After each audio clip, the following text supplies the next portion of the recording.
राजा रामचंद्र भगवान की जय।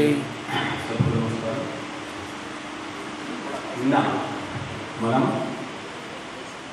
బాలకాండ ముగించేసారు. ఈరోజు దీర్ఘకాండ మొదలుపెట్టాలి. బాలకాండలో ఈరోజు మీరు వినాల్సిన విషయం ఏంటంటే ఈ రోజు నుంచి మీకు కొంచెం ధైర్యం, బాగా ధైర్యం, సాహసం, భగవంతుడి విశ్వాసం, మాట్లాడబోయే మాట మీద ఉన్నటువంటి తత్వం, ఇవన్నీ మీకు కొంచెం లోపలికి రావాలి. విన్నట్టుగా సునాయాసంగా లేదు. ఇవాళ నుంచి అంతా కూడా అయోధ్యకాండ కాబట్టి దీంట్లో మనిషి యొక్క జీవితం ఎలా మలచబడుతుందో, మనిషి ఎలా ఆలోచిస్తాడో, మనిషి యొక్క విషయాన్ని తనకు తాను కాకుండా వేరే వాళ్ళకి ఇబ్బంది కలగకుండా ఎలా సమర్థించుకుంటాడో, వాళ్ళకి నచ్చ చెప్తాడో అన్న విషయాన్ని త్యాగం నేర్చుకోవాలి, గుణం నేర్చుకోవాలి, బుద్ధి నేర్చుకోవాలి. ఈ గుణమంతా ఉండాలి. ఈ రోజు నుంచి కాండలు తిరుగుతుంటాయి, విషయం తిరుగుతుంది. మీరు చిత్తులై ఉండాలి. ఎలా చిత్తులై ఉండాలి? ఇలా ఉన్న దత్త అన్నట్టుగా నిలబడి ఉండాలి. అప్పుడే విషయం అర్థమవుతుంది. రోజు గురువుగా చెప్తున్నాను, నేను చెప్తున్నాను, ఒక 10 మందికి చెప్పుకుంటున్నాండి, వస్తూ చెప్పుకుంటున్నాండి. ఇది ధర్మకార్యం. ఇక్కడ కూర్చోవడం ఎంత ధర్మకార్యమో పిలవడం కూడా అంతే ధర్మకార్యం. కాబట్టి గట్టిగా ప్రయత్నం చేయండి. కాబట్టి నేను మనకి మనం ఏం చెప్పుకున్నామంటే దశరథ మహారాజు దగ్గరికి దశరథ మహారాజు వాళ్ళు వీళ్ళందరినీ పట్టుకొచ్చారు. ఎవరిని? రామ, లక్ష్మణ, సీత, భరత, శత్రుఘ్న, దాని తర్వాత మాండవి, శృతకీర్తి, ఆ తర్వాత ఊర్మిళ, వీళ్ళందరూ పట్టుకొచ్చాడు. సుఖంగా ఉంటున్నారు. సుఖంగా ఉంటే భార్య కొత్తగా ఉంటుంది కాబట్టి శ్రీరామచంద్రుడు భార్యతో కలిసి యోగం ఎలా చేయాలి, రాజ్యం ఎలా నడిపించాలి, భార్య సహా అంటే భార్యకి గొప్ప స్థానం ఇచ్చింది శాస్త్రం కూడా, ధర్మం కూడా, రామాయణం కూడా. భోజేషు మాత, కాళేషు మంది, కలేజాసి, కైరేజంబ అన్నీ కూడా స్వీకరించారు. కాబట్టి సీతామాత వచ్చిన తర్వాత రాముడిలో గుణం ఇంకా పెరిగింది. అందుకనే రాముడు అంతకుముందు రాముడే, దాని తర్వాత శ్రీరాముడు, దాని తర్వాత వదిలిపెట్టేసి పట్టుకున్న తర్వాత రఘురాముడు. మీరు గుర్తుపెట్టుకోవాలి బాగా. రాముడు రాముడే, నిన్నదాకా రాముడు. ఎప్పుడు దశరథ కుమారుడికి రాముడు, నేను దశరథుడిని రాముడి అన్నాడు. దాని తర్వాత శ్రీ అంటే భార్య వచ్చింది కాబట్టి శ్రీరాముడు. ఆ తర్వాత భార్యను పట్టుకొని మళ్ళీ వదిలిపెట్టేసి మళ్ళీ పట్టుకున్నాడు కాబట్టి రఘురాముడు. ఇంత తేడా వస్తుంది ఒక పేరులోని. ఒక భార్య ఉంటే, భార్య లేకపోతే, భార్య వదిలిపెట్టి మళ్ళీ పట్టుకుంటే ఇన్ని మాటలు. అలా ఈయన ఆ యొక్క అయోధ్యావాసుల యొక్క గొప్పతనాన్ని వాళ్ళ గురించి మాట్లాడుకుంటూ, వాళ్ళ గురించి అన్ని కూడా తెలుసుకుంటూ, వాళ్ళకి ఏం కావాలి యోగక్షేమం తెలుసుకుంటూ గొప్పగా తీసుకున్నాడు రామచంద్ర వారు. రామచంద్ర వారికి ఇంట్లో కాకుండా బయట వాళ్ళు కూడా అందరూ కూడా ప్రేమిస్తున్నారు. ఇలా ప్రేమించుకుంటూ నేను చెప్పాను కదా, మంచి రోజులు కొంతకాలంలో ఉంటాయి, దుఃఖం అనేటువంటి వారం రోజులు చాలా ఎక్కువసేపు ఉంటాయి. కాబట్టి ఈ మంచి రోజులు చూస్తూ గడిచిపోయాయి. రాముడు కొంచెం పెద్దవాడు అయ్యాడు. ఇంకా ఈయన ఒకసారి దశరథుడు అనుకున్నాక నేను కొంచెం వృద్ధులయ్యాను కాబట్టి, బాగా వృద్ధులయ్యాను కాబట్టి, రాముడు వయసులో ఉన్నాడు కాబట్టి ఈ సమయంలోనే ఒకవేళ ఆ యొక్క రాముడికి యువరాజ్య పట్టాభిషేకం చేస్తే బాగుంటుందేమో అనుకొని ఆయన నిర్ణయం తీసుకోకుండా పురవాసుల్ని, మంత్రుల్ని, వశిష్ఠ, రామదేవ, చావాలి అందరినీ పిలిపించి అంటున్నాడుగా, ఊరు వాళ్ళు నేను కాదు, ఊరు వాళ్ళందరూ కూడా రామచంద్ర ఏమంటున్నారంటే రాముడు చాలా గొప్పవాడు, అక్కడ అతి బలాల విషయాన్ని నేర్చుకున్నాడు, ఆ యొక్క అహిల్యకి మోక్షం పంపించేశాడు, అక్కడ కాటకం చంపేశాడు, తర్వాత యజ్ఞం పూర్తి చేశాడు, అక్కడ శివధనుసుని వచ్చాడు, సీతామాతను తీసుకొచ్చాడు కాబట్టి గొప్పవాడయ్యారు అందరూ అంటున్నారు, నేను కాదు. పురవాసులు అందరూ అంటున్నారు. నిజమేనా? అలా గొప్పవాడిని మీరందరూ నిర్ణయిస్తే మనం ఆయనకి రాజ్య పట్టాభిషేకం చేద్దామా అని ప్రశ్న వేస్తాడు. వివాహం చేద్దాము అన్నప్పుడు అలా అడిగాడు, ఇప్పుడు కూడా అలాగే అంటున్నాడు. అంటే రాజు అయి చక్రవర్తి అయి ఉండి కూడా మొత్తం ఆర్యరాజ్యానికి ఆయన చక్రవర్తి, కానీ ఎప్పుడు కూడా సొంతంగా నిర్ణయం తీసుకోకుండా అందరినీ అడుగుతున్నాడు. అడిగితే అందరూ కూడా ముక్తకంఠంగా సరే అన్నారు. చూడండి, ముక్తకంఠంగా అంటే ఇప్పటిదాకా మేమే అనుకుంటూ ఉన్నాం ఆయన రాజవ్వాలి, కానీ మీరే అన్నారు. మేము చెప్పాలి అంటే రాజు చెప్పాలని ధైర్యం సరిపోదు, కానీ మీరే అన్నారు కాబట్టి మాకందరికీ అంగీకారమే సరే అన్నారు. మహారాజు బాగా సంతోషించాడా, నాకు నా వాళ్ళ యొక్క అనుమతి కూడా ఉంది, నా వాళ్ళ యొక్క ఆజ్ఞ కూడా ఉంది, నా వాళ్ళు దీనికి సమ్మతిస్తున్నారు కాబట్టి నాకు ఆనందంలో ముగిపోయాడు దశరథ మహారాజు. ముగిపోయి రాత్రంతా ఆలోచిస్తున్నాడు. ఉదయం లేవగానే మనం పట్టాభిషేకం చేద్దాం అనుకున్నాం కదా, కాబట్టి ఏం చేద్దామని సాయంకాలం పూటే రాముని పిలిపించాడు. పిలిపించి, రామా, ఉదయము ఒక సభ జరిగింది, ఆ సభలో ఈ యొక్క అందరూ నిర్ణయం తీసుకున్నారు ఏమిటంటే నీకు యువరాజ పట్టాభిషేకం చేయాలని అందరి సమ్మతి ఉంది, కాబట్టి చేద్దాం అనుకుంటున్నారు. రామా, నువ్వు రేపటి నుంచి రాజు అయిపోతావు కాబట్టి ఒకసారి నా పక్కన కూర్చో అని కూర్చోబెట్టుకొని ఆ యొక్క రాముని చూస్తూ ఉన్నాను. ఆ రాముడు మనం చెప్పుకోవాలి కదా, అందరూ ఆయన కళ్ళందం, చెక్కిళ్ళందం, పెదాలందం, మెడందం, జడందం, చార్యందం, ఆయన పాదాలందం, కడుగుంటే అందం, నిద్రపోతే అందం, మాట్లాడితే అందం, మాట్లాడకపోతే అందం, అందమే అందం రాముడు, రాముడే అందం, అందమే రాముడు. అలా ఆ రాముడు ఇప్పటిదాకా నాకు, కానీ ఉదయం రాజు కదా, రాజ్యానికి రాజు కాబట్టి ఎందరికి సమయం ఇవ్వాల్సి వస్తుందో, ఎందరితో మాట్లాడాలో, ఎందరి సమస్యలు పరిష్కారం చేయాలో, కాబట్టి నాకు సమయం ఇస్తాడో లేని బాధతో వాడిని కూర్చోబెట్టుకుని రాముని అలా చూస్తూ ఉన్నాడు. బాగా వినండి, రాముని చూడండి, కొడుకు మీద అప్పుడప్పుడు తండ్రికి ప్రేమ వస్తుంది కదా. ఎప్పుడు ప్రేమ వస్తుందా, ఎప్పుడు పట్టుకుంటామో, ఎప్పుడు గౌరవించుకుంటామో, వాడితో మంచి పని చేసినప్పుడు, మంచి మాట మాట్లాడినప్పుడు, మంచి విషయం చేస్తున్నప్పుడు ఎప్పుడో ప్రేమ వస్తే పట్టుకొని ఎత్తుకొని ముట్టాడు. ఊరికే ముట్టాడమా, ఊరికే పట్టుకుంటామా, ఊరికే ఎప్పుడో సందర్భం రావాలి. వాడు ఫస్ట్ క్లాస్ పాస్ అయితేను, మంచి మాట మాట్లాడేను, గౌరవిస్తేను, ఏదో చేయాలి. అలాంటి రేపటి నుంచి రాజయ్యి రాజ్యాన్ని పరిపాలించబోతున్నాడు కాబట్టి గొప్పతనాన్ని గుర్తుపెట్టుకొని ఈ యొక్క విషయాన్ని ఎలా అంటున్నాడంటే, రామ, రేపు రాజు, నా కొడుకు కాదు. నా కొడుకు ఎప్పుడైతే తెలుసా, ఈ రాజ్యాభిషేకం కాకంటే ముందరికి కొడుకు, కానీ రాజ్యభారం తీసుకున్న తర్వాత కొడుకు కంటే గొప్ప స్థానం కాబట్టి వాళ్ళు, కాబట్టి నన్ను ఒకసారి చూడలేదా అని ప్రేమగా చూస్తున్నాడు. ఆ చూస్తూ ఉంటే చూడండి, ఆ ఆనందంలో రాముడు రమయ్యపై ఇంకా ఒకరు చూసుకుంటూ ఉంటే కొంచెం సేపట్లో రామున్నాడు, అయ్యా తండ్రి, నువ్వు ఆజ్ఞాపించు, నువ్వు ఎలా ఉండమంటే అలా ఉంటాను, నువ్వు రాజు ఉన్నావుగా, యువరాజు పెద్ద పనేం లేదు, నీ ద్వారా నువ్వు ఆదేశించిన ప్రకారంగా నేను ఉంటాను తండ్రి, నువ్వేం భయపడదు అని బాధపడదు అని తండ్రి నమస్కారం చేశాడు. జయంగానే సంతోషించాలంటే నా కొడుకు నా అదుపులో ఉన్నాడు, అంటే నా దగ్గర ఉన్నాడు, నాతో ఉన్నాడు, నాకు సంతోషం ఎట్లా ఉంటుందో. కొడుకు నాతో ఉంటే సంతోషం, కొడుకు నాతో ఉన్నాడు, నా ఆలోచనలో ఉన్నాడు, నాకు వ్యతిరేకంగా లేడు కాబట్టి సంతోషించి ఇంకా ఉదయం ఏమైనా పట్టాభిషేకం కూడా వెళ్ళి రాత్రంతా జాగరణ చెయ్యి, వర్షించులో రాను, ఉపవాసం చెయ్యి, చాప మీద పడుకో. ఉపవాసం చేసిన తర్వాత నీకు వ్రతం తీసుకుంటే ఉదయం లేవగా నీకు శక్తి, రాత్రంతా జాగరణ చేస్తే ఉదయం వేస్తే శక్తి వస్తుంది. కానీ మనం వ్రతం చేసిన రోజు రాత్రి జాగరణ చేస్తాం, అవునా? సత్యం వ్రతం చేసినా రాత్రి జాగరణ చేయాలి, ధైర్యం చేసుకుంటామని శాస్త్రం చెప్పింది. మనం జాగరణ చేయం, కానీ చెయ్యాలి. రాత్రంతా భగవద్నామం చేసుకుంటూ జాగరణ చేస్తే పుణ్యం వస్తుంది. అలా నీకు కూడా పుణ్యం రావాలా, నీకు ఇంకా శక్తి పెరగాలి. కాబట్టి రాత్రి ఆ స్వామిని కలిసి ఉపవాసం చేసి జాగరణ చేసుకుంటూ ఉంటే సరైన నిర్ణయం తీసుకున్నాడు. వెళ్ళాడు. సాయంకాలం వెళ్ళి అక్కడికి సీతామాత దగ్గరికి వెళ్ళాడు. చూడండి, సీతామాత అంతఃపురము, కౌసల్య అంతఃపురము, కైక అంతఃపురము, దశరథాంతపురం దూరంగా ఉంటాయి. దగ్గర ఉంటే మళ్ళీ హాల్లో బెడ్రూమ్ కిచెన్ లాగా కూడా దూరంగా ఉంటాయి పెద్ద. కాబట్టి అక్కడికి వెళ్ళాడు. వెళ్ళగానే దశరథ మహారాజు బాగా సంతోషిస్తున్నాడు కాబట్టి ఆ సంతోషాన్ని ఎవరికైనా చెప్పుకోవాలి. ఉదయం తెల్లవారగానే నేను సంతోషాన్ని అందరితో పంచుకోవాలి. రాముడు ఒప్పుకున్నాడు, ప్రజలు ఒప్పుకున్నారు కాబట్టి ఆనందంలోని సంతోషంతో రావడంతో ఆయన కూడా నిద్ర పడలేదు. అటు రాముడికి జాగ్రత్త చేయమన్నాడు, నేను సంతోషంతో నిద్ర పడలేదు. ఉదయమే లేచాడు. లేచి కౌసల్యమాత దగ్గరికి వెళ్ళి కౌసల్యమాతకి విషయం చెప్పాడు.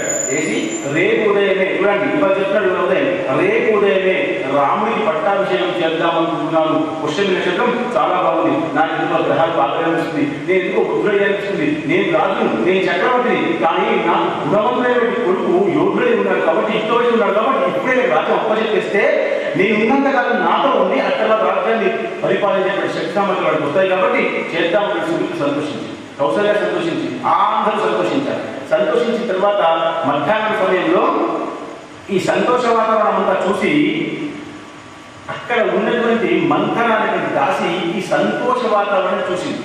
చూసిన తర్వాత ఈమెకి ఏమనిపిస్తుందంటే నాకు రాని కైక, అందుకనే కైకని వివాహం చేసుకుంటూ వస్తున్నప్పుడు అంగదేశం నుంచి మంథర, అంగదేశం నుంచి మంథర వచ్చింది. అంటే వాళ్ళ ఊరు మనిషి, కైక వాళ్ళ ఊరు మనిషి మంథర. కాబట్టి మంథర రాణి అయితే గొప్పది, మంథర కొడుకు రాణి అయితే గొప్పది, రాముడైతే నాకేం సంబంధం? రాముడు రాజైతే నాకేం ఆనందం, నాకేం సంతోషం, నా రాణికేం సంతోషం? రాణి పట్ల ఉన్నటువంటి అతి గురు భక్తి, ఆ కైక పట్ల ఉన్నటువంటి అతి గురు భక్తి. కాబట్టి అసలు ఇలా జరగకూడదు అని చెప్పేసి ఏం చేసింది, కైకాంతపురానికి వెళ్ళింది. కైకకు వెళ్ళి బాగా వినండి, కైకకు వెళ్ళి ఏం చెప్పిందంటే, అమ్మా నేను ఇప్పుడే ఒక మాట విన్నాను, రేపు ఉదయము రామచంద్రుల వారికి పుష్యమి నక్షత్రం మీద యువరాజ పట్టాభిషేకం చేస్తున్నారట అనగానే ఆమె దగ్గర ఉన్నటువంటి ఒక బంగారు గురించి విసిరి ఆ కైకమానికి ఇచ్చింది. సంతోషం. రాముడు అవ్వాలి అంటే కైకమానికి భావం లేదు, కైకమానికి దోషం లేదు, కైకమానికి కోపం లేదు. కానీ ఆ సంతోష వార్త విని ఆమె బంగారు గురించి మనకి ఇచ్చేసింది. కానీ ఆమెకి బంగారం కూడా ఆనందాన్ని ఇవ్వలేదు. ఎందుకు? ఆమెకి లోపల కోరిక ఉంది. ఏం కోరిక అది? కైకామాత కొడుకు అయితే నాకు ఉపయోగం, నా రాజ్యం వచ్చి ఆమెకు సేవ చేసుకుంటే నా రాణి, నా దేశపు రాణి రాజైతే వారి కొడుకు యువరాజు అయితే నాకు ఆనందం. కానీ ఏం ఉపయోగం రాముడైతే అని ఆ బంగారు పక్కన పెట్టేసి, కైక నీకు మంత్రమించింది అయిపోయినా ఎలా సంతోషిస్తున్నావు? నువ్వు ఎందుకు సంతోషిస్తున్నావు? నువ్వు సంతోషించడం వల్ల ఏమిటి ఉపయోగం? చూడండి ఎన్ని చెప్తుంది కైకామాతకి. ఎన్ని చెప్పినా ఒక దాసి చెప్పిన మాట వినవలసి వస్తుందంటే దురదృష్టం. ఒక దాసి చెప్పే మాట వినవలసి రావడం, దాసి సలహా ఇవ్వడం బాధాకరం. దాసి దాసే, అటెండరే ప్యూనే. వీళ్ళు నేను రాజ్యం పరిపాలిస్తాను, రాళ్ళే చెప్తాను, రాళ్ళే చెప్తాను, నిర్ణయం తీసుకుంటాను గుర్తుందా? కానీ ఈమెకి లోపల తపన ఉంది కాబట్టి ఆమె కైకు మాట్లాడుతుంది, నీ కొడుకు రాజైతేనే మంచిది, లేకపోతే నీ ఎలా దాసిగా ఉండిపోయేదో వచ్చినప్పటి నుంచి నువ్వు రేపు కౌసల్యమ్మ దాసిగా ఉండిపోతావు. కైగా గుర్తుపెట్టుకో, బాగా గుర్తుపెట్టుకో. అలాంటి పరిస్థితి రానివ్వ. నేను నీ మంచిగా చెప్తున్నాను, నీకు ఇక్కడ నీ వాళ్ళు ఎవరు లేరు, నేను ఒక్కదాన్ని నీ వాళ్ళు. బాగా చెప్పేటప్పుడు ఎలా చెప్తారంటే ఇది సత్యమే అనిపించాలి. దీన్నే భాషా ప్రవీణ అంటారు. భాష మాట్లాడుతూ ఉన్నప్పుడు అవును ఆమె చెప్పేదే సత్యమేమో, ఈ తర్వాత సత్యమే లేదేమో, అసలు మాటలే లేదేమో అనిపించేటట్టుగా మాట్లాడతారు. ఇది కుటనీతి బుద్ధి. కాబట్టి కైక అంటుంది, మంథర నీకు బుద్ధి నీ గురించి నాకు కాదు, వాడు నా రాముడు, శ్రీరాముడు నా రాముడు, నా భక్తుడు అప్పుడే వెళ్ళిపోయాడు, కాకదానికి వెళ్ళిపోయాడు, మేనమామతో వెళ్ళిపోయాడు. ఎప్పుడైతే భక్తుడు వెళ్ళిపోయాడో అప్పటి నుంచి భక్తుడు లేని లోటును నాకు ఎప్పుడు కనిపించలేదు. రాముడు ఉన్నాడు కాబట్టి, రాముడు కౌసల్యమాతకి ఎంత సేవ చేస్తున్నాడో అంతకంటే రెట్టింపు సేవ నాకు చేస్తున్నాడు కాబట్టి నాకు బాగా ప్రీతి రాముడు అంటే. రాముడి గురించి అలా మాట్లాడతావా, నీకు గుర్తుందా అని గట్టిగా మాట్లాడింది. కానీ మంత్ర కంకణం కట్టుకున్నట్టుగా మళ్ళీ మాట్లాడింది, అవును ఇవన్నీ ఇప్పుడు ఇలాగే ఉంటాయి, కొంచెం కాలం తర్వాత ఇప్పుడు ఆయన యువరాజుగా అవ్వలేదు కాబట్టి రాముడు నీకేం నష్టం రాలేదు. కానీ ఒక్కసారి యువరాజు అయ్యాడా వాళ్ళందరూ రాజు అయిపోతారు, నువ్వు దాసు అయిపోతావు. గుర్తుపెట్టుకో. పైగా వాళ్ళు ఇప్పటిదాకా తిరుగుతున్నారంటే, తిరుగుతున్నారు అంటే వాళ్ళు ప్రేమికులు, కానీ పెళ్లి చేసుకున్నాక వంశం వస్తుంది. అలాగే ఇప్పటిదాకా రాజుగా చూడలేదు, ఒక కొడుకులాగా చూశారు, కానీ ఆయన రాజు అయిపోతారు కాబట్టి ఆయన అహంకారం వస్తుంది. కాబట్టి గుర్తుపెట్టుకో, అలా జరగలేదు అని చెప్పగానే ఒక్కసారి కోసం రాముడి మీద ఉన్నటువంటి విశ్వాసం కూడా పోయి కైక దాసి మాటకి మానేసేది. చూడండి, అంటే చెడ్డ వాళ్ళు చెప్పేటప్పుడు మంచి విషయాన్ని దాచిపెట్టి చెడ్డని ఎంత బాగా చెప్తారు, ఎంత బాగా చెప్తారంటే అసలు మంచి చెడనిపిస్తుంది, చేదనిపిస్తుంది అనిపించి అసలు చక్కెర కూడా వేపాకుతో సమానంగా ఉన్నది చెప్తే మనం విశ్వసిస్తామంటే అది వాళ్ళ భాష. అలా చెప్పింది. కైకకి కొంచెం అనుమానం వచ్చి మంత్ర చెప్పేదాంట్లో ఏదో విషయం అయితే ఉంది. అప్పుడు ఏమవుతుందంటే మరి ఎలా చేయాలి? చూడండి, ఎవరు సలహా ఇస్తారో వాళ్ళకి అంటారు మరి ఏం చేయాలి, మరి ఎలా చేయాలి, ఎలా చేయాలి అంటే అప్పుడు మంత్రే సమాధానం ఏం చెప్తుందంటే, ఒకప్పుడు కైకమ్మ నువ్వే నాకు చెప్పావు, నేను జ్ఞాపకం చేస్తున్నాను. మీరు బాగా వినండి, మంచి చేసిన వాడు మంచి చేసి మర్చిపోవాలి, మంచి స్వీకరించిన వాడు గుర్తుపెట్టుకోవాలి. ఎవరికైతే మంచి జరిగిందో వాళ్ళు గుర్తు పెట్టుకోవాలి. వాళ్ళు గుర్తు పెట్టుకోకపోతే ద్రోహం, నువ్వు మంచి చేసి గుర్తు పెట్టుకుంటే ద్రోహం. నువ్వు మంచి చేసి వదిలిపెట్టాలంటే, నువ్వు చెంబెని నిలిస్తే ఎండాకాలంలో తాగిన వాడు గుర్తు పెట్టుకోవాలి, నాకు మంచి నిలిచాడు కాబట్టి నాకు గుర్తు అడిగాయి. ఎవరైతే ఇస్తారో వాళ్ళు మర్చిపోవాలి, పుచ్చుకున్న వాళ్ళు గుర్తుపెట్టుకోవాలి. ఇది కృతజ్ఞతాభావం అంటే ఇలా ఉండాలి. అలా నువ్వు నాకు ఒక కథ చెప్పావు. ఏం చెప్పావు అంటే నీ జీవితంలో జరిగిన ఒక విషయం చెప్పావు. అది నేను గుర్తుంచుకున్నాను. ఏం గుర్తుంచుకున్నాను తెలుసా? ఒకసారి దేవదానవుల యొక్క యుద్ధం అవుతూ ఉంటే అప్పుడు ఇంద్రుడి తరపు నుంచి దశరథ మహారాజు యుద్ధానికి వెళ్తే ఆ యుద్ధానికి సాక్షిగా నువ్వు వెళ్ళావు. కైకమ్మ ఇదంతా ఆ మంత్ర కలిగి జ్ఞాపకం చేసుకుంది. కైకమ్మ నువ్వు ఆ యొక్క రాజుతో సహా దశరథ మహారాజుతో సహా గుర్రాన్ని పట్టుకొని రథాన్ని పట్టుకొని సారథిగా వెళ్ళావు. నీకు గుర్రాలు నడిపడం వచ్చు, నీకు జ్ఞానం ఉంది, నీకు రాజకీయం అంతా తెలుసు, అంత గొప్పదాన్ని. కాబట్టి యుద్ధరంగంలో కూడా ఆ యొక్క దశరథుడు నువ్వంటే ప్రీతి కాబట్టి ప్రియమైన భార్య కైక కాబట్టి నీ అన్ని విషయాలు కూడా వచ్చు కాబట్టి తీసుకెళ్తే అక్కడ శంభాసురుడు అనే రాక్షసుని చంపాలి. దేవదాము యుద్ధంలో శంభాసురుడు అనే రాక్షసుని చంపాలి. ఆ రాక్షసుడు మహామేధావి, మహాయుక్తి, దండబలము, యోధాబలము, అన్ని బలాలు ఉన్నటువంటి ఆ యొక్క శంభాసురుడు నాకు చంపుతానని బాణం పట్టుకున్నప్పుడు నేను భయపడిపోయి ఇంకా కొంచెం మంచిదే కొంచెం అయితే నేను కింద పడిపోతానన్న సమయంలో నా చక్రానికి ఉన్నటువంటి మూల వెళ్ళిపోయింది. ఆ శంభాసురుడికి బాణం వేసి ఆయనకి చంపేశాడు.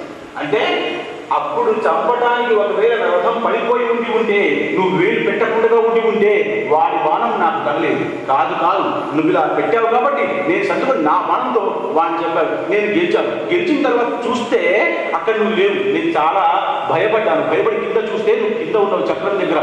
నేను బాధపడి నీకు ప్రశ్న వేస్తే ఆ చేతులంతా కూడా రక్తంతో మొలమల మాడిపోతుంటే అప్పుడు నేను నీకు ప్రశ్న వేస్తే నువ్వు నాకు సమాధానం చెప్పావు. ఏమని? యథా నువ్వు రాజు కాబట్టి ఎలా ఆయన చంపి ఉంటే ఇంద్రుడు నన్ను నమ్మేవాడు కాదు, నేను మరణించేవాడిని, నీకు వైధవ్యం వచ్చాను. 3 నష్టాన్ని ఆపే శక్తి నీ చేతిలో ఉంది. నువ్వు 3 నష్టాన్ని ఆపేయడంతో ఇంద్రుడి దగ్గర నా పరువు కాపాడాడు. 1వ మాట. 2వ మాట నా మరణాన్ని కాపాడాడు. 3వ మాట నువ్వు సుమిత్ర కైక తర్వాత కౌసల్య వీళ్ళకి వైద్యం రాకుండా చూస్తున్నావు. నేను పోయి ఉంటే అంటే అందరూ సంతోషంలో ఉన్నారు కాబట్టి ఎవరు అడిగినట్టుగా లేదు కాబట్టి ఇంకా నాకు ఇప్పుడే మరమ్మతు మన చేతి పాడైపోయింది, మీరు ఇప్పుడే బతికి వచ్చారు, మనం వెళ్ళండి రాజధాని వెళ్దాం. ఎప్పుడైతే నాకు అవసరం ఉంటుందో అప్పుడు అడుగుతాను 3 వరాలు. అవసరం లేదా 2 వరాలు చాలు. ఎప్పుడైతే అవసరం ఉంటుందో అప్పుడు 2 వరాలు అడుగుతాను. పలుమని తీసుకొచ్చిన తర్వాత ఇంత మంచి పని చేసినటువంటి కైగా నువ్వు మర్చిపోయావు. ఆ 2 వరాలు ఇప్పుడు కోరుకో. ఇదంతా ఎవరు చెప్తున్నారు? మంత్ర చెప్తుంది కైక. అవునా? ఇదంతా మర్చిపోయింది కైక. నేనేమన్నాను? మంచి చేసి మర్చిపోవాలి, సరేనా? కాబట్టి చెడు చేయకుండానే ఉండకూడదు. అలాంటి విషయాన్ని నువ్వు ఇప్పుడు జ్ఞాపకం తెచ్చుకున్న నీకు ఇష్టం లేదు కాబట్టి నువ్వు చెప్పు. మహారాజును పిలిపించి ఆ 2 వరాలు కోరుకో. అప్పుడు అంటుంది చూడండి, ఒక్కొక్క మాట అనుకుంటూ ఒక్కొక్క మెట్టు దిగుతుంది. కైక లాంటి మహారాణి దాసి దగ్గర ఒక్కొక్క మెట్టు దిగుతుంది. ఎలా చేయాలో చెప్పింది, ఏం చేయాలో చెప్పింది. ఇప్పుడు ఎలా వరం అడగాలో కూడా నువ్వే చెప్పు అని మందరికి అప్పచెప్తే అప్పుడు మంత్ర అంటుంది 2 వరాలుగా 2 వరాలు కోరుకో. 1వ వరం భరతుడికి పట్టాభిషేకం రేపు రాముడు మంత్రుగా చేయాలి. రాముడు చేయకుండా భరతుడికి పట్టాభిషేకం చేయాలి. 2వ వరం రాముడిని 14 సంవత్సరాలు వనవాసానికి పంపించాలి. 2 వరాలు కోరుకో అని చెప్పగానే అసలు కైకమ్మకి బాధ. ఎందుకంటే పరిస్థితులు కూడా కనిపించింది. ఎందుకంటే కైకమ్మకి రాముడు అంటే విపరీతమైన ప్రేమ. అలాంటి ప్రేమగా ఉన్నటువంటి అసలు నువ్వు ఏం చెప్తున్నావు? భ్రమించింది నాటకాలు నీకు. నువ్వేం చెప్తావు? ఇలా చెప్తావేంటి? ఇలా చెప్తేనే బాగుంటుంది. ఇలా చెప్తున్నావు ఆమె ఇదే అనిపించింది. ఆమె దాని కాబట్టి ఆమె గుణం ఆమెది, ఆమె ఆలోచన ఆమెది. నువ్వు ఎలా స్వీకరిస్తావో నీ ఇష్టం. చెప్పేవాడు బాగా మంది ఉంటారు, వినేవాడికి జ్ఞానం ఉండాలి. చెప్పేవాడికి ఉన్నా వినేవాడికి ఉన్నారంటారు కదా, అలా వినేవాడికి ఉండాలి. కాబట్టి నువ్వు ఏమి తీసుకుంటావో ఏది వింటావో నువ్వు విను. కానీ నాకైతే ఇదే సమస్య అనిపిస్తుంది అనగానే కొంచెం సేపటి కోసం శబ్దంగా కైకమ్మ ఆలోచించి అవును ఒక్కసారి మంత్ర చెప్పిన మాట వింటే నిజమే అనిపిస్తుందని తోనే బానిస అయిపోయింది. అయిపోయి ఇంకా సరే ఎలా చేయాలి ఇది ఇప్పుడే పిలిపించి జగన్మానం పొద్దుని వల్ల అందరూ వచ్చేస్తే సామంతులు రాజులు సుగుణాలు వచ్చిన తర్వాత పూజాకాండ వెళ్ళిపోతే బాగుంటుంది కాబట్టి వాళ్ళందరూ రాకంటే ముందే పొద్దునే పంపించాలి ఇప్పుడే పిలిపించు ఇప్పుడే సంధ్యాకాలం కదా పిలిపించు ఇప్పుడే రాముడిని పిలిపించమంటే సరే అన్న దశరథ మహారాజుని పిలిపించమంటే సరే అనుకోండి పిలిపించి ఒక దాసిని పంపించి ఆ యొక్క దశరథ మహారాజును పిలిపిస్తే ఈయన అందరికీ చెప్పుకుంటూ వచ్చాడు రాజ్యాభిషేకం ఉందని కైకమ్మ ప్రేమ కాబట్టి సాయంకాలం అయిపోయిన తర్వాత చాలాసేపు అక్కడ కూర్చుండి చెప్పి వద్దామని మనుషులు అనుకున్నారు ఇప్పటిదాకా అతను చెప్పేశాడు కానీ కైకమ్మ దగ్గర ఎక్కువ సమయం కేటాయించాలి ప్రేమ అతి ప్రేమతో చేసుకున్నాడు కాబట్టి సాయంకాలం పూట వెళ్దామన్నారు కానీ అప్పటికే దాసి వచ్చింది మహారాణి గమ్ముతున్నారు ఒక్కసారి రండి అంటే ఆయన దాసరిపోయాడు చూడండి నా మనసులో ఉన్న మాట నా సంతోషకరమైన మాట నేను చెప్పాలనుకుంటే నాకంటే ముందే వినాలనుకుంటున్నాను చూడండి భావన ఆయన అనుకుంటుంది దశరథుడు నాకు చెప్పాలనుకునే మాట నా మనసులో సంతోషం బాధ నేను చెప్పకంటే ముందే వినడానికి ఆమె ఎంత ఆత్మనానికి నన్ను పిలిపించింది అని అలా అనుకుని సరే అని వెళ్ళేసరికి మంతర ఉపాయం చెప్పింది ఆయన వచ్చేసరికి నువ్వు ఎలా ఉండాలి అంటే నువ్వు వెంట్రుకలన్నీ విరవేసుకోవాలి కుంకుమ కొంచెం తుడిచేసుకోవాలి కాటును పెద్దగా చేసుకోవాలి చీర కొంచెం దులిపి వేసేయాలి పూలు మొత్తం తీసేయాలి ఎంత విక్రాళంగా ఉండాలంటే మీరు చూస్తే భయం ఇప్పించాలి అలా ఉండి బోరున ఏడుస్తూ ఉంది రాక్షసులు భూతాలు ఎలా ఏడుస్తాయో అలా ఏడుస్తూ బోర్లా పడుకో భూమి మీద బోర్లా పడుకోకూడదు వినాశనం అలా వెంట్రుకలు విరగోసుకోకూడదు వినాశనం అలా బొట్టు తుంచుకోకూడదు వినాశనం అలా తాట చెదిరిపోకూడదు వినాశనం అలా ఉండి కోప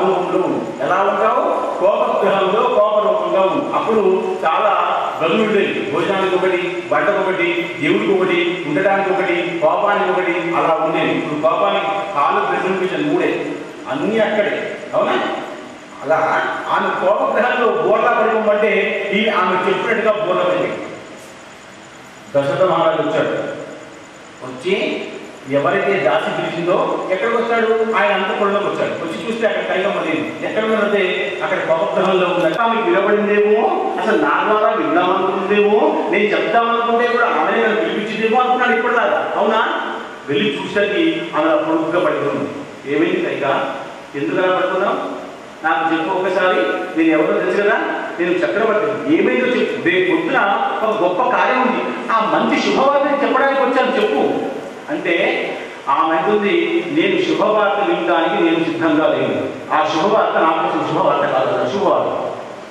ఆ వార్త అంటే దశరథ మహారాజుకి ఒకసారిగా అసలు ఆమె ఏమనుకుంటుందో అన్న విషయం తెలియదు కాబట్టి ఆయన పెద్దగా ఏమనుకోలేదు సరే అమ్మా నీకేం కావాలో చెప్పు నేను ఆర్యవర్త చక్రవర్తి కాబట్టి నీకేం కావాలో చెప్పు ఒకవేళ నీ మనసులో ఉండి నీ రాజ్యానికి ఏమైనా ఇష్టం వచ్చి నా ద్వారా లాభం జరగాలని చెప్పు ఎంత ధనమంటే అర్పిస్తాను ఎంత ద్రవ్యమంటే ఎంత సైన్యం పంపిస్తాను ఒకవేళ మీ నాన్నగారికి అటు వంగదేశంలో ఎవరికైనా ఇబ్బంది ఉంటే ఇక్కడి నుంచి నీకు ఏమైనా సహాయం కావాలి నా అడగడానికి ఇబ్బంది పడుతున్నావేమో అవునా నేను ఏమైనా ఇస్తారా ఒకసారి రాముడి మీద ఒట్టేసి చెప్పండి నాకు రాముడు అంటే పరమప్రాణం దశరథ మహారాజు ఒక్కసారి రాముడి మీద ఒట్టేసి చెప్పండి అప్పుడు మీకు మాట్లాడతాను అప్పుడు ఏమన్నాడు అసలు ఇదంతా నాకు తెలియదు కాబట్టి దశరథ మహారాజుకి రాముడి మీద ఒట్టేసి చెప్తున్నాను ఏమడినా ఇచ్చేస్తాను రాజ్యం అన్నా ఇచ్చేస్తాను ప్రాణం అన్నా ఇచ్చేస్తాను రాజ్యం ప్రాణం కంటే గొప్ప విషయం అంటే నాకు తెలియదు బాబు ఆయన అన్నాడు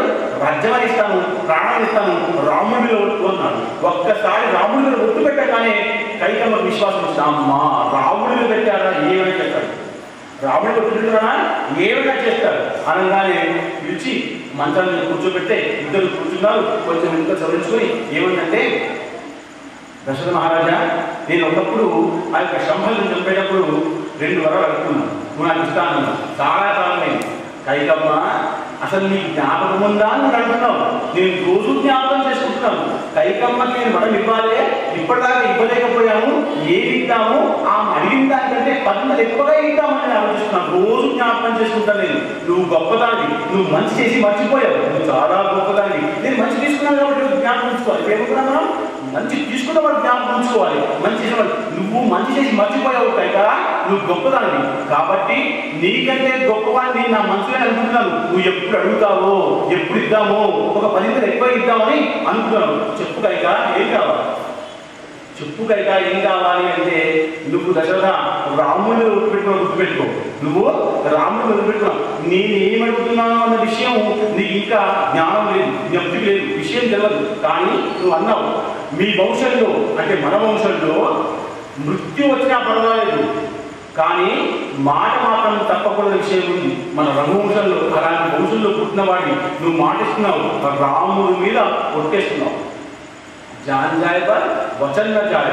అట్లాంటి విషయము నేను మళ్ళీ మళ్ళీ జ్ఞాపకం చేస్తున్నాను. అంటే నువ్వు భయపడక, నువ్వు భయపడు. ఎందుకు నాకు 3 సార్లు ఒకటే మాట్లాడుతున్నావో నాకు ఎందుకు అనుమానంలో. నా దగ్గర ఏం లేదు చెప్పు, నా దగ్గర ఏం లేదు. ఎంతో ధనం ఉంది, ఎంతో ద్రవ్యం ఉంది, ఎంతో వైశ్యం ఉంది, ఎంతో సైన్యములు ఉంది, ఎన్నో రాజులు ఉన్నారు. అసలు ఏం కావాలి చెప్పు, చెప్పు ఎందుకు అక్కడ అనగానే అప్పుడు ఆమె గట్టిగా ధైర్యం చేసుకొని, చూడండి గట్టిగా ధైర్యం చేస్తే ఏం మాట్లాడాలి? తప్పుడు విషయం మాట్లాడాలి కదా. మంచి విషయం కొడితే విషయం ఏదో చెప్పేస్తాం మనం. కానీ ఎవరికైతే ధైర్యం కావాలో మంచి చెప్పడానికి ధైర్యం కాదు. తప్పు చేయడానికి ఎవరు చేస్తారు? తప్పు చేయడానికి ఎవరు చేస్తారు? కానీ వీళ్ళు తప్పు చేయడానికి ధైర్యం కావాలి. అలా అప్పుడు చెయ్యి పట్టుకొని దశరథమహారాజా అప్పుడు సంభాషణ చెప్పేటప్పుడు 2 వరాలు ఇస్తాను కదా, ఇప్పుడు నాకు 2 వరాలు కావాలి. చెప్పు కైక. 1వ వరం బాగా 1వ వరం, రేపు ఉదయమే రాముడు వంతుగా భండికి రాజపట్టాభిషేకం అవ్వాలి. దశరథమహారాజు అన్నాడు సరే బాగా రండి, సరే పెద్ద విషయం కాదు. రాముడు గుణాభిరాముడు కైక, నీ కొడుకు కావాలని నువ్వు అనుకున్నావు, కానీ ఆ రాముడు నిన్నే తల్లుకుంటున్నాడు. కానీ ఈ విషయం చెప్పడం వద్దు. ఇంకా నీకు మనసులో ప్రకృతి కావాలి కదా, సరే ఒక్క నిమిషం కూడా ఆలోచించకుండా చెప్పడానికి ఎంతసేపు పట్టిందో కైలకి నీ సమాధానం చెప్పడానికి ఒక్క సెలవు కూడా పడదు. సరే ఎందుకు ఏమైంది, ఎవరి రాజ్యం ఏముంది అని సంతోషంగా ఒప్పుకున్నాడు. 2వ వారం కోరుకోమన్నాడు. 2వ వారంలో 1వ వారం నేను ఖచ్చితంగా రాముడిని నచ్చేస్తాను. రాముడికి నేను చెప్పాను అన్ని విషయాలు, ఎలా ఉండాలి, ఎలా ఉంటావు, ఎలా వంటి వాడిని, ఎంత గొప్పవాడి, ఎంత రాజువాడితో ఒక సమయం ఇస్తావా లేదా అని నేను నిన్న బాధపడ్డాను. ఇప్పుడు నాకు సమయం ఇస్తాను, నాతోనే ఉంటాడు, నా దగ్గరే ఉంటాడు, భక్తుడు అదే ఉంటాడు. నాకు రాముడు అంటే బాగా ఇష్టం కాబట్టి నాకు అభ్యంతరం. రాముడికి ఎలా చెప్పాలో నాకు తెలుసు, చెప్పుకుంటాను.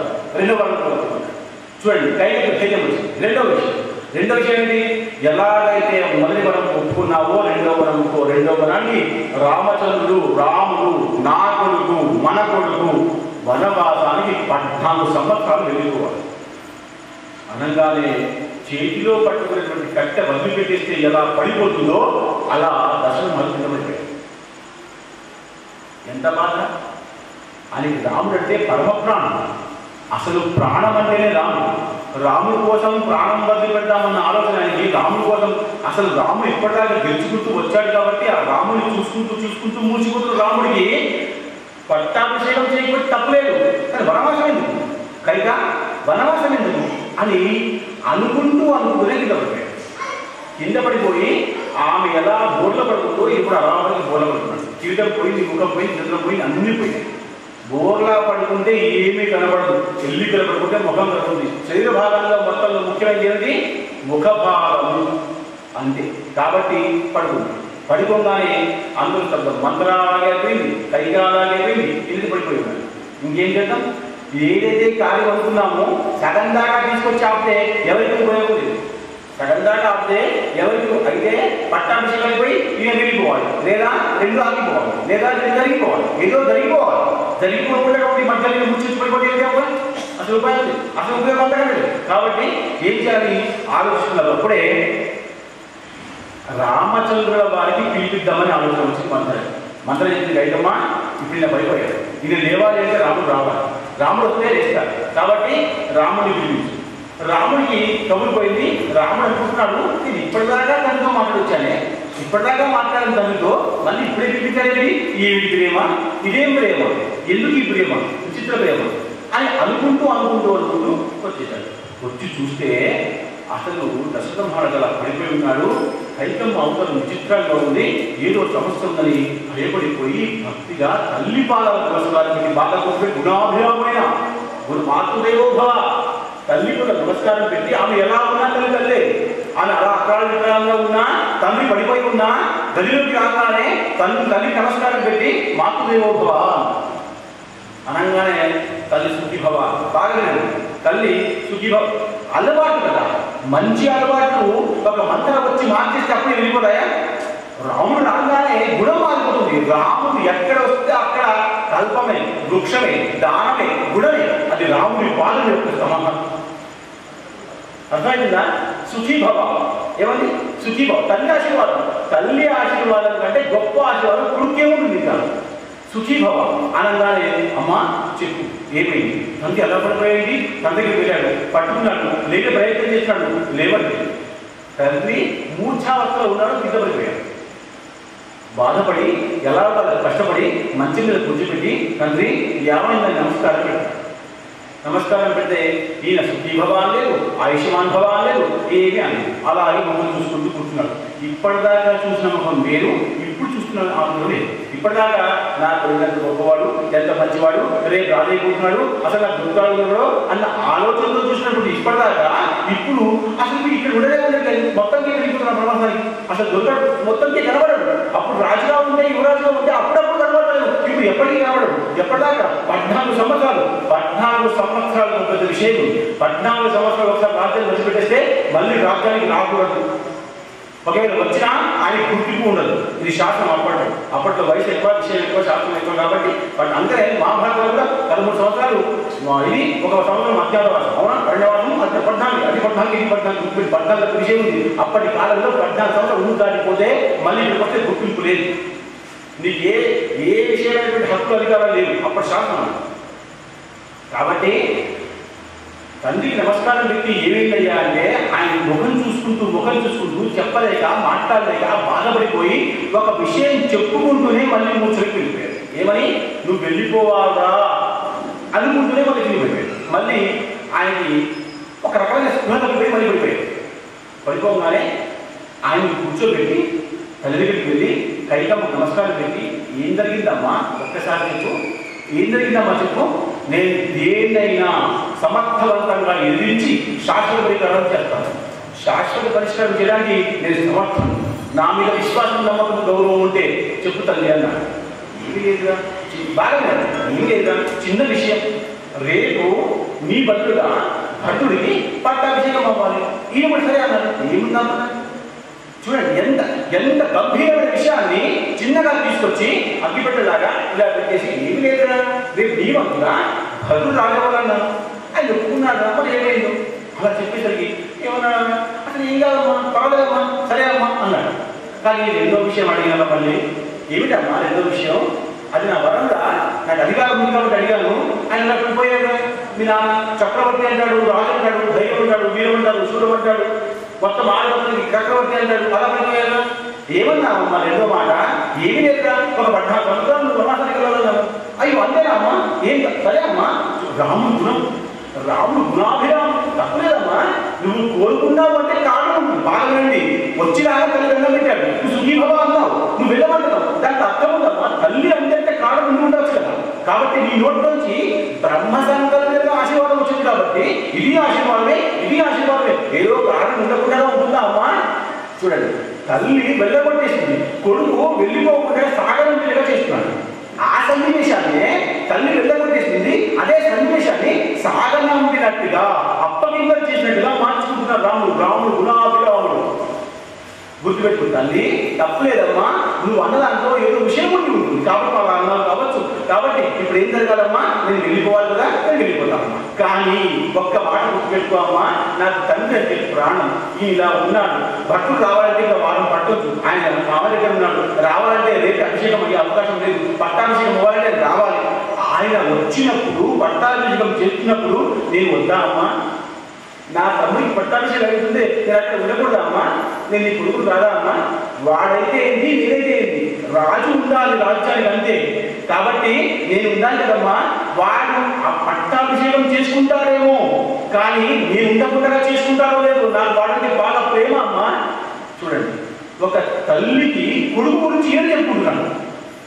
రాముడిలో ఉన్న ప్రేమ గుణం చెప్పుకుంటే తల్లి అంది అవునరా నిజమే, మరి వాడు వచ్చేది సమయం అయిపోతుంది, కానీ మొదలు చెప్పింది కొంచెం ఆగను, పట్టాభిషేకం ఆగను, నువ్వు మాత్రం వెళ్ళు. బాగా వెళ్ళండి, నువ్వు మాత్రం అమ్మా ఇది బాబు వచ్చినప్పుడు మళ్ళీ చూస్తున్నాం, కానీ నేను మాత్రం వెళ్ళను. కానీ వాడికి మాత్రం నచ్చ చెప్పమ్మా, వాడు బాగా బాధపడ్డాడు, తనకైతే 3 సంవత్సరాలు కింద పడ్డాడు, భక్తుడైతే చచ్చిపోతాడు. నేను వెళ్ళిపోయాను అంటే చచ్చిపోతాడు. నా భక్తుల గురించి నాకు తెలుసు, నా తమ్ముడి గురించి నాకు తెలుసు, కాబట్టి అమ్మా నేను పొద్దున్నే వెళ్ళిపోతాను, నువ్వు బాధపడవు. కానీ నా తండ్రిని చూసుకో అమ్మా, ఎందుకలా పడిపోయాడో ఏమో వాడిని చూసుకో. నువ్వంటే పరమ ప్రీతి నా తండ్రికి, కౌసల్య ఉంది, సుమిత్ర ఉంది, కానీ కైక నువ్వంటే మహాప్రేమ, నాకు కూడా నువ్వంటే ఎందుకో ప్రేమ, కాబట్టి నా తండ్రిని చూసుకో, నేను వెళ్తానని బయటకు వచ్చాడు. చూడండి అంతఃపురంలో ఎంత ఆనందంగా వెళ్ళాడో, ఇంకా తను నాకు ఏం చెప్తాడో ఉద్దేశంతో అలాగే వచ్చాడు. ఇక్కడ ఎవరున్నారు? మంథర, కైక, దశరథ, రామ కదా, నలుగురే ఉన్నారు. నలుగురి నుంచి ఒకటి బయటకు వచ్చాడు. బయట వెళ్తున్నప్పుడు ఎలా వెళ్ళాడో, ఎంత ఆనందంగా వెళ్ళాడు, చిరుమందారంతో అంతే చిరుమందారంతో బయటకు వచ్చాడు. బయట జరిగిన ఒక్క మాట కూడా బయట కనబడకుండా, ముఖం మీద కనబడకుండా అలా వచ్చేస్తాడు. దీన్ని స్థితపట్టేలా అంటారు. అంటే దుఃఖం వచ్చినా దుఃఖించకూడదు, బాధ వచ్చినా బాధపడకూడదు, సంతోషం వచ్చినా బాగా సంతోషపడకూడదు. బాగా దుఃఖపడ్డాడు కాబట్టి కాబట్టి బయటపడతాడు, అవునా? అదే విషయాన్ని ఎవరైతే వెళ్ళాలో రాముడికి ఏం బాగా సిద్ధపడతాడు. గొప్పతనం అంటే దశరథుడు వెళ్ళాల్సిందా, దశరథుడు వెళ్ళాల్సిన పంపించడమే, కానీ ఆడే పడిపోయాడు. అతను పడిపోయిన తర్వాత ఇతను వెళ్ళాలి, ఇతను మాత్రం విధానంగా ఉన్నాడు. ఏమిటి కారణం? స్థితప్రజ్ఞత. మందహాసన నలుగురు బయటకు వచ్చారు, ఎవరు డబ్బులు పంపలేదు, అలాగే వెళ్ళిపోయి ఇంట్లో సీతామాత దగ్గరికి వెళ్ళిపోయి సీతామాతకి అప్పుడు సాయంత్రం అయిపోయి ఇంకా చీకటి పడుతున్న సమయం కాబట్టి ఒకసారి చూసుకున్నాడు. ఆమె మెల్లమెల్లగా ఏదో ఆలోచించుకుంటూ నిద్రలో జారిపోయిన విషయం చూసి మళ్ళీ అక్కడి నుంచి కౌసల్య దగ్గరికి వచ్చాడు. రామచంద్ర ప్రభు కౌసల్య దగ్గరికి వచ్చాడు. వచ్చి ఎంత బాగా అసలు కౌసల్య మాత వారిని చూడగానే గట్టిగా పట్టుకొని, ఆహా నా కొడుగా, నాకు ఒక మంచి కబురు దీపితో చెప్పడానికి వస్తున్నావురా అంటే ఇప్పటిదాకా ఆమెకి ఏం తెలియదు. ఇక్కడ ఎందుకు తెలుసా? ఎవరికి తెలియదు. ఒక రాముడికి మాత్రం తెలుసు, కైక అక్కడే ఉంది, దశరథ అక్కడే పడిపోయి ఉన్నాడు, మంత్ర అక్కడే ఉంది. ఒక రాముడికి మాత్రమే ఏం కలిగి తెలుసు. అలాంటి రాముడు పరుగున వచ్చి ఆ యొక్క కైకామాత కౌసల్య మాత వెళ్ళగానే కౌసల్య మాత గట్టిగా పట్టుకొని, రామా వచ్చావురా, ఇప్పటిదాకా తన దగ్గర ఉన్నామని తెలిసింది, అన్ని కబుర్లు చెప్పుకున్నావట, ఎలా చెప్పుకున్నారా, రాజ్యం ఎలా వర్తించాలి, ఎలా ఉండాలి, ఎవరితో ఎలా ఉండాలి, పెద్దవాళ్ళు ఎలా గౌరవించాలి, ఇవన్నీ మీరు ఆలోచించుకుంటే అన్ని విన్నావట, ఇప్పుడు నాకు చెప్పడానికి వచ్చావురా నీ పట్టాభిషేకం గురించి? నాకు తెలుసురా, ఎలాగో నా దగ్గరికి వస్తావు, నువ్వంటే నాకు ప్రేమ, నేనంటే నీ ప్రేమ అని గట్టిగా కౌగిలించుకుంది. కానీ రాముడి విషయంలో, రాముడి హృదయంలో ఒక మాట చెప్పాలని, ఆ మాట చెప్పకుండా కానీ ఇదనుకుని ఆమె కౌగిలించుకుంది. అసలు విషయం చెప్పలేపట్లేదు. తల్లికి ప్రేమ ఎక్కువ కాబట్టి ఆమె అదే ఊహించుకుంటుంది కాబట్టి ఆ తల్లిని కలిపాడు. అమ్మా ఒక్క మాట నా మాట విను, ఒక్కసారి నా మాట వినమ్మా. బాగా సంతోషం వచ్చినా కళ్ళకు నీళ్ళు వస్తాయి, అవునా? ఆనంద భాషలు అంటారు. బాగా దుఃఖం వచ్చినా కళ్ళకు నీళ్ళు వస్తాయి, బాగా సంతోషం వచ్చినా గుండె ఆగిపోతుంది, బాగా దుఃఖం వచ్చినా గుండె ఆగిపోతుంది, అవునా? కాబట్టి అతి సంతోషంగా వెళ్ళకమ్మా, ఒక్క మాట చెప్పని అమ్మా అని కదిలించి కూర్చోబెట్టాడు. కూర్చోబెట్టి అంటున్నాడు, అమ్మా ఒక చిన్న మాట వినమ్మా, ఒక చిన్న మాట విని, పట్టాభిషేకం అవుతుంది, కానీ నాది కాదు, భర్తుడికి అవుతుంది. నాది కాదు, భర్తుడికి అవుతుంది. అయ్యో భర్తుడిగా నేను నిన్ననుకున్నానే, నా మాట నేను నిన్ననుకున్నానే, భర్తుగా ఇంకా సంతోషం. మీరు గుర్తుపెట్టుకోండి, దశరథుడు ఒప్పుకున్నాడు పట్టాభిషేకానికి, కైక ఒప్పుకుంది, రాముడు ఒప్పుకున్నాడు, కౌసల్య అందరూ ఒప్పుకుంటున్నారు, ఎవరికి అభ్యంతరం లేదు. అరే నీ మాట విన్నాను, ఎవరి ద్వారా విన్నాను నీ మాట. దశరథుడు కూడా పొద్దున నీ మాటే చెప్పాడు, కానీ కాదా భక్తుడా, సరే ఏమిటి సరే అనగానే సంతోషం. అమ్మ రెండో మాట చెప్పాలి, మళ్ళా రెండో మాట ప్రసారి ఒకటి చెప్పావు చాలు, భర్త అవుతున్నానా అవ్వాలి, మనమందరం ఆనందంగా సంతోషంగా ఉంటే చాలు అనగానే రెండో మాట ఒకసారి వినమ్మా, ఏమి లేదమ్మా, ఒక 14 సంవత్సరాలు ప్రవాసానికి వస్తాడు. ఎంత చిన్నగా చెప్తున్నాడు, ఎంత పెద్ద విషయం, అభ్యర్థిందమ్మా పెద్ద విషయం చెప్పట్లేదు, ఏదో చిన్న మంటలు వచ్చాయమ్మా, ఇల్లుకి వస్తే పోతుందమ్మా అని చెప్తున్నాడు. ఏం చెప్పాడు? ఒక 14 సంవత్సరాలు నేను వనవాసానికి వెళ్ళాలమ్మా అనగానే అప్పుడు మాత్రము ఆ తల్లికి గుండె తగిలిపోయి ఎవరు మొదలుపెట్టింది. ఎంత ఏడ్చిందంటే కౌసల్యమాత ఆ ఏడుపు భరించలేక అక్కడ ఉన్నటువంటి అంతఃపురం దీపాలు కూడా అసలు ఆరిపోయాయి. అంటే వాల్మీకి మహర్షి దాని గురించి పెద్దగా చెప్తారు, మనం అంత గొప్పగా చెప్పలేదు. కానీ అసలు సంతోషంగా ఉన్నటువంటి విషయాన్ని కూడా మనకు చాలా ఆనందంగా ఉన్నప్పుడు ప్రతి విషయం గొప్పగా కనపడదు. మనం దుఃఖంలో ఉన్నప్పుడు ఏ విషయం, చాలా మంచి విషయం కూడా చాలా చక్కగా కనపడదు. అది మన దృష్టి, మన లోపము, మనలో ఉన్నటువంటి మనసు, మనలో ఉన్నటువంటి ఆత్మ, మన ఆత్మ. అవునా? అలాంటి అసలు ఎలా వెళ్ళిపోతావో నువ్వు వెళ్ళిపోవడం. అసలు మొన్నటిదాకా నువ్వు రాముడివి, కానీ మొన్న విశ్వామిత్రుడు వెళ్ళిపోయిన తర్వాత నువ్వు బల అతి బల అన్న విషయాలు నేర్చుకొని వచ్చావు. కాబట్టి నీ దగ్గర ఇంద్రచక్రము, బ్రహ్మచక్రము, దేహచక్రము, ఆత్మచక్రము, ఇన్ని చక్రాలు గొప్పవాడివి కదా. ఇంత గొప్పగా ఉన్నటువంటి నువ్వు ఎలా చేస్తావురా? నేను ఇంకా చూడటం మాకు ఇంకా సరిపోలేదా? నువ్వు ఇంత గొప్పగా ఉన్నటువంటి నీ గుణాన్ని, నిన్ను నీ భార్యతో కలిసి ఆనందంగాని నీ ఆనందాన్ని చూడలేదా? ఇంకా ముచ్చట సరిపోలేదు. ముచ్చట సరిపోతుందా? ముచ్చట సరిపోతుందా? ఒక కోడని చూసుకోవడానికి కొత్తగా వచ్చిన కోడలు కొడుకుతో ఆనందంగా ఉన్న విషయం సరిపోతుందా? ముచ్చట ఇంకా కొడుకులు పుట్టాలి, మనవరాలు పుట్టాలి, అసలు ఎంతో భాషలు జరగాలి, ఎన్నో కార్యక్రమాలు జరగాలి కదా. ఏమీ చూడలేదుగా. అలాంటి విషయంలో వనవాసం సరిపోదానికి అని ఏడ్చి నా మాట గుర్తుపెట్టుకోండి. ఏడుస్తూ ఉంటే తల్లిని కూర్చోబెట్టి ఒక చిన్న పిల్లకి ఎలా చెప్తారో అలా చెప్తున్నాడు. అమ్మా, ఇది తండ్రి యొక్క ఆజ్ఞ. మన వంశంలో తండ్రి మాట వినాలి, మాట వినాలి. మాట ప్రాణమైన పర్వాలేదు, కానీ మాట మాత్రం పోకూడదు. జాంజాయపర్ వచనజాయ్, అట్లాంటి రఘువంశం మనది, ఇక్ష్వాకు వంశం మనది. కాబట్టి తండ్రి యొక్క ఉద్దేశం అమ్మ ఇది. తండ్రి మాట వినొద్దంటావా? తండ్రి మాట వింటే నువ్వు చెప్తే నువ్వు పతివ్రతవు కావు. వల్ల గుర్తుపెట్టు అమ్మా. నచ్చ చెప్పడం ఎలా ఉంటుంది చూడండి. నచ్చ చెప్పడం అంటే తింది. నువ్వు ఒకవేళ వద్దన్నావా, భర్త మాట వద్దంటే నువ్వు పతివ్రతవు కావు. గుర్తుపెట్టు. కాబట్టి నా మాట ఒకసారి నేను అక్కడికి వెళ్తున్నాను, వనవాసానికి వెళ్తున్నాను అంటే దానికి ఏమైనా కారణం ఉంటుంది. ఒకసారి గుర్తుపెట్టుకోమ్మా. నేను ఎందుకు పుట్టాను? అసలు ఎందుకు పుట్టాను? లోక కళ్యాణం కోసం పుట్టాను. అవునా? లోక కళ్యాణం కోసం పుట్టాను. కాబట్టి అప్పుడు నువ్వు విశ్వామిత్రుని పంపించలేదు. అప్పుడు కూడా బాధపడ్డావు, కానీ కష్టంగా పంపించావు. పంపించిన తర్వాత ఎన్ని విషయాలు సాధించుకుని వచ్చాను. నా మాటలండి, ఎన్ని విషయాలు నేను సాధించుకుని వచ్చాను. నేను ఒకవేళ ఇక్కడే ఉండిపోతే ఈ విషయాలు వచ్చేదా? అతి బలం వచ్చేదా? బలం వచ్చేదా? నాకు ఆ చక్రం వచ్చేదా? ఆ చక్రం వచ్చేదా? అవన్నీ వచ్చేందుకు కారణం నువ్వు పంపించడమమ్మా. నీ ఆశీర్వాదం వల్లే నాకు అవన్నీ వచ్చాయి. అక్కడ గురుసేవ చేసుకున్నాను నేను, కాబట్టి వచ్చాయి. అందుకనే అమ్మా, ఇప్పుడు కూడా ఒకవేళ నువ్వు వనవాసానికి వెళ్తే ఇక్కడ నన్ను మీరు మాత్రమే ప్రేమిస్తున్నాను. మీ గుణం మాత్రమే ఉంది, మీ యొక్క ఆశీర్వాదమే ఉంది. ఒకవేళ అమ్మా గుర్తుపెట్టుకో, ఒకవేళ నేను వనవాసానికి వెళ్తే అక్కడ నేను రఘురాముని అయ్యే అవకాశం ఉంది, నేను శ్రీరాముని అయ్యే అవకాశం ఉంది, నేను దేవుణ్ణి అయ్యే అవకాశం ఉంది. నా కోసం ఎంతో మంది అక్కడ ఎదురు చూస్తున్నారు. ఎవరు? అక్కడ ఎదురు చూసేవాళ్ళు చాలా మంది ఉన్నారు. కేశవుడు ఉన్నాడు అక్కడ ఎదురు చూసేవాడు. అసలు పరశురాముడు నా కోసం ఎదురు చూస్తున్నాడు. అక్కడ ఉన్న వాలి ఎదురు చూస్తున్నాడు. అక్కడ ఉన్న హనుమంతుడు ఎదురు చూస్తున్నాడు. జాంబోలు ఎదురు చూస్తున్నాడు. భారద్వాజు ఎదురు చూస్తున్నాడు. శబరి ఎదురు చూస్తుంది. ఇంతమంది నా కోసం ఎదురు చూస్తున్నారమ్మా. వనంలో ఎప్పటి నుంచో అనుష్ఠానం చేసుకుంటూ ఉంటున్నారు వాళ్ళు. ఎవరి కోసం? నా కోసం అమ్మా. నువ్వు పంపించకుండా ఉంటే ఆ తండ్రి ప్రేమ అలాగే ఉండి ఉంటే, తండ్రి ప్రేమలో నేను మోహించుకొని పోయి ఉంటే, తండ్రి దగ్గరే ఉండిపోతే నేను ఇక్కడే ఉండిపోతానమ్మా. కైక చేసింది మంచిది. చూడండి, ఒక సవతి కౌసల్య కైక ఎవరో సొంతవుతారు కదా, కానీ ఒక సౌతి మీద ఒక సౌతి కోపం రాకుండా నచ్చ చెప్తా అసలు వాళ్ళు యుద్ధం జరగకుండా ఇక్కడే ముగించేస్తున్నాడు. ఇక్కడే ముగించేస్తున్నాడు.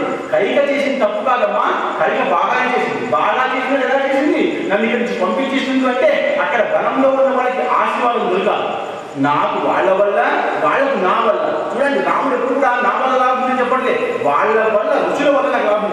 భారత్ వల్ల దొరకాలి. అత్యంశ ఉంటారు అక్కడ, ఎంతమంది ఉన్నారో వనవాసంలో. అక్కడ అందరినీ కలవాలి కదా, అందరినీ కలవాలి కాబట్టి వెళ్ళాలి కాబట్టి కారణం ఉండాలి. ఏమిటా కారణం? కైక పంపించడమే, తండ్రి యొక్క ఆజ్ఞ ఉండడమే. కాబట్టి నాకు ఆజ్ఞ ఇవ్వమ్మా. ఒక్కసారి నాకు నా మాట వినమ్మా, ఆజ్ఞ ఇవ్వమంటే ఈ మాట అంతా కూడా చెప్తున్నప్పుడు అక్కడి నుంచి లక్ష్మణుడు అన్నీ విన్నాడు. విని, రామచంద్ర నువ్వు అంటున్నావే వెళ్ళిపోతాని, నువ్వు వెళ్ళిపోతున్నావు సరే, నీ వెళ్ళిపోవటానికి ఒకవేళ వీళ్ళందరూ దుఃఖపడ్డా నువ్వు దానిలో ఉన్నటువంటి సంతోషాన్ని వెతుకుంటున్నావే, ఏమని? వాళ్ళకి లాభం కలగాలి, ఎవరికి? గుహుడికి. ఎవరికి? హనుమంతుడికి. ఎవరికి? జాంబవంతుడికి. ఎవరికి? సుగ్రీవుడికి. ఎవరికి? శబరికి. వాళ్ళ గురించి ఎక్కడో వనవాసంలో ఉన్న వాళ్ళ గురించి ఆలోచిస్తున్నారే. ఎంత గొప్పవాడు రామా, నీ గొప్ప గుణాన్ని నేను అనుసరిస్తాను. రామా నేను నీకు వస్తాను, రామా నేను నీకు వస్తాను అంటే అప్పుడు రాముడు అన్నాడు, లక్ష్మణ ఈ విద్య ఆపించి వనవాసం అడిగింది నా కోసం, నేను వెళ్ళాలి, నువ్వు రాకూడదు. తండ్రి మూర్ఛావుతో నిలబడి తండ్రి లేవకంటే ముందే నేను వెళ్ళిపోవాలి. తండ్రి లేచాక మళ్ళీ ఆ మోహంలో నన్ను ఆపేస్తాడు. తండ్రి ప్రేమ గొప్పది కాబట్టి తండ్రి నన్ను ఆపేస్తాడు, అందరూ ఎదుగుతారు. ఒకవేళ ఆ తండ్రి లేచి నేను పోతూ ఉంటే కైకామాది కాళ్ళు పట్టుకుని ఏడుస్తాడు. కైకామాదికి కాళ్ళు పట్టుకొని వరాన్ని మార్చుకొని ఏడుస్తాడు. ఒక భర్త ఒక భార్య పాదాలు పట్టుకొని కాళ్ళతో నీళ్లు పాదాల మీద వేస్తే పాపం వస్తుంది. ఆ పాపము నా తల్లి యొక్క పతివ్రత ధర్మం చచ్చిపోతుంది. కాబట్టి ఆయన లేవకంటే ముందే నేను వెళ్ళిపోవాలి. ఇలా జరుగుతుందా లేదా? ఒకవేళ ఆయన నిమిషాలు మళ్ళీ లేస్తే పంపించకుండా ఇక అది కాళ్ళు పట్టుకుంటాడు. కాళ్ళు పట్టుకుంటాడమ్మా, పట్టుకుంటాడు కాబట్టి భార్య కాళ్ళు పట్టుకుంటాడు. భార్య కాళ్ళు పట్టుకుంటే నా కైకం మళ్ళీ పాతి పట్టుకుపోతుంది, భర్త కాళ్ళు పట్టుకోకూడదు. అలా చేస్తే ఎలా అమ్మా? కాబట్టి ఒక్కసారి ఆలోచించు, నన్ను పోని అక్కడ నా కోసం ఎదురు చూస్తున్నారు, నాకు ధైర్యం ఉంది అని చెప్తే ఇన్ని నచ్చ చెప్పాడు. కాబట్టి కౌసల్యాన్ని సరేరా నీకు ఒక ఆలోచన ఉంది కాబట్టి వాళ్ళు అంటున్నారు కాబట్టి లోక కళ్యాణం ఉంటుంది కాబట్టి వెళ్ళు, కానీ ఎలా వెళ్తావా, ఎలా ఉంటావురా? ఇప్పటిదాకా ఉన్నది నాతో ఉన్నావు, ఇప్పుడు అంతకంటే ఉన్నప్పుడు విశ్వామిత్రుడు ఉన్నావు, ఇప్పుడు ఎవరితో ఉంటావు, ఎలా ఉంటావు, ఎంతకాలం ఉంటావు? 14 సంవత్సరాల కదా. అప్పుడు గురువు ఉన్నాడు, ధైర్యం ఉంది. ఇప్పుడు ఎవరున్నా లేదో? అప్పుడు విశ్వామిత్రుడు ఉన్నాడు, ఇప్పుడు ఎవరున్నా లేదో?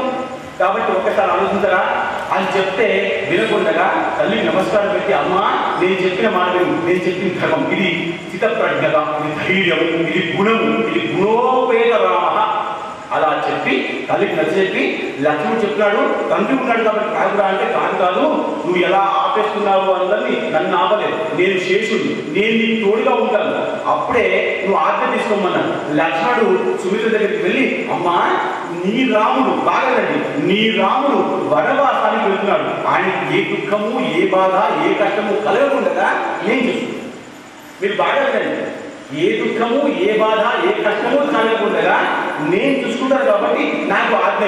సరే, ఎందుకు? రాముడిని అందరూ ప్రేమిస్తారు కాబట్టి, రాముడు ఎవరికి వద్దంటున్నాడు కాబట్టి ఇంకా వెళ్ళాల్సిందని చెప్పేసి ఆ లక్ష్మణుని తోడుగా తీసుకున్నాడు. తల్లి ఆజ్ఞ ఇచ్చింది కాబట్టి ఎందుకు ఆజ్ఞించింది? రాముడికి సేవ చేయడం కోసమే. రాముడికి సేవ చేయడం కోసం లక్ష్మణుడు, భరతుడికి సేవ చేయడం కోసం శత్రుడు. సుమిత్ర ఇద్దరు పిల్లలు కూడా మిల్లులో ఉన్నట్టే, అవునా? మనం అనుకుంటారా అలా?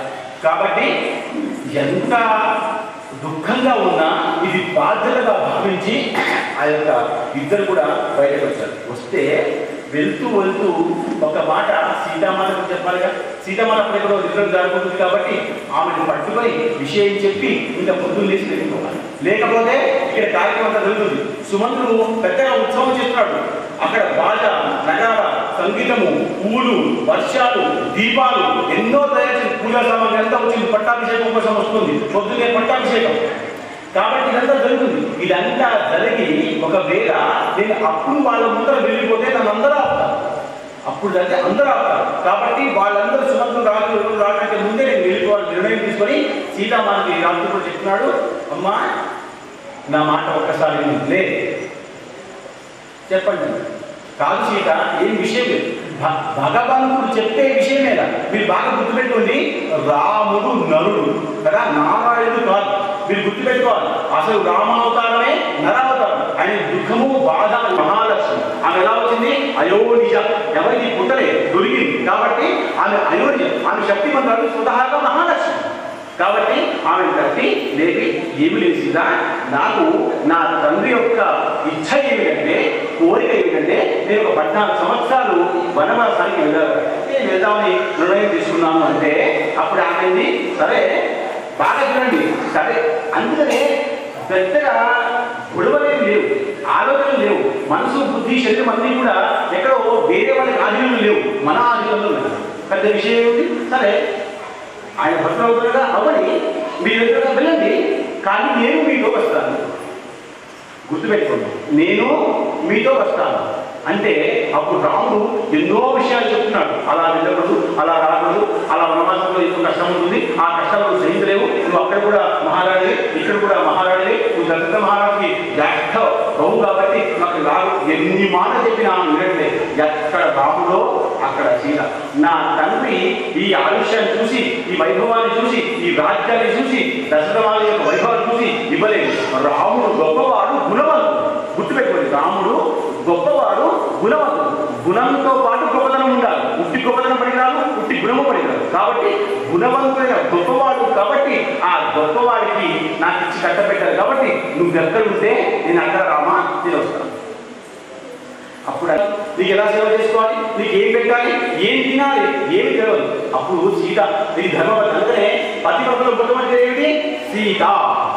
సీత, సావిత్రి, అయ్య, మండోదరి మొట్టమొదటి సీత ఏముంటుంది? నేను మహారాణి అయినా.